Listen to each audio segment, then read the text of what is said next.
Audio Jungle.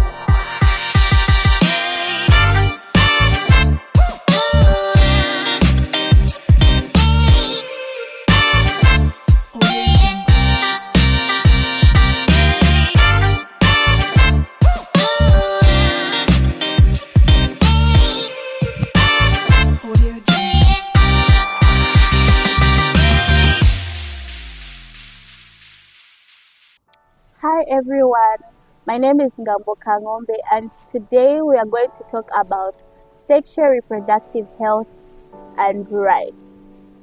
I'll be discussing this topic with my colleague. Hi Clara. Hi Ngambo. How are you? Fine, thank you. How are you? I'm okay.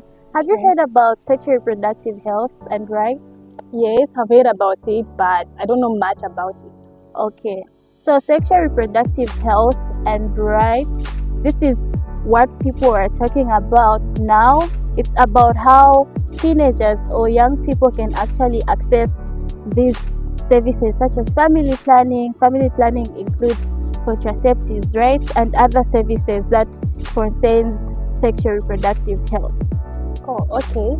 So is it just only family planning, or there are other services that we can call SRHR? There are other services that can actually be provided. Okay. So you can actually get more awareness, right, about teenage pregnancies. You can also, like the one that I have mentioned, the contraceptives one, things to do with safe abortion, and there are a lot of services that are actually granted. Okay. So when it comes to a girl child, how does it affect a girl child when it comes to teenage pregnancy? So teenage pregnancy usually affects a girl child in a way that, remember, you are just a girl, right? You are still living with your parents, you are not working, you are not financially stable. So when you fall pregnant, what happens to you? You drop out of school because you now have to take care of the unborn child, like your pregnancy, and also when the child is born, you now have to take care of your child. So that's it also affects you in a way that sometimes, I know, like these days people go back to school, but still more, there are times when parents will be like, who is going to take care of your child? You end up stopping school so that you can focus on your baby. So it does really affect a girl child.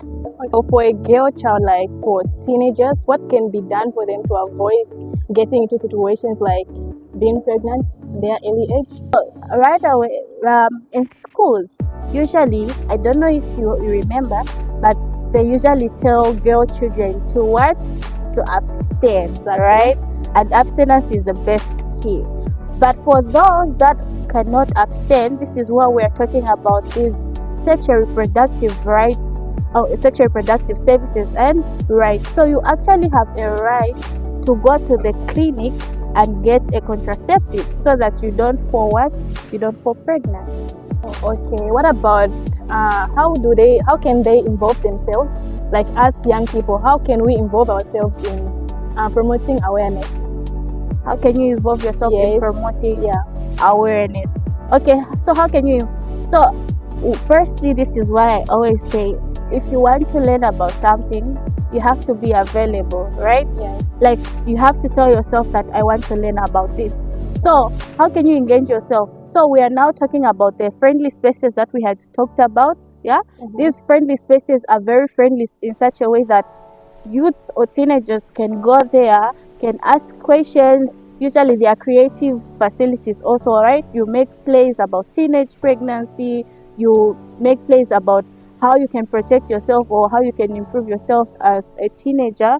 Then another way in which you can engage yourself in awareness is also, these days there are a lot of programs on TV that teach about these things, right?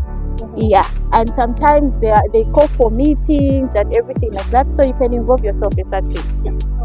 I'm getting there where I need to know a lot about SRHR. So do you also involve like persons with disabilities?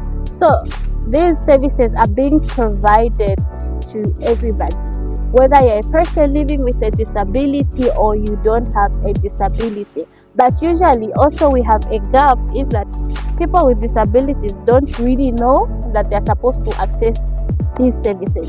So if you're a person with a disability out there and you want to access these services, you can actually go to a friendly space corner in the clinics where they provide these services, and I can guarantee you that all these services will be given to you. And if you have any questions on these sexual reproductive health services, you'll be given. So everybody is involved, whether you have a disability or you don't have a disability. Is an inclusion. Oh, okay. It was great having a conversation with you, Ngambo, and I got to learn a lot, and at least I have something which I can tell my other peers about SRHR. I'm really grateful.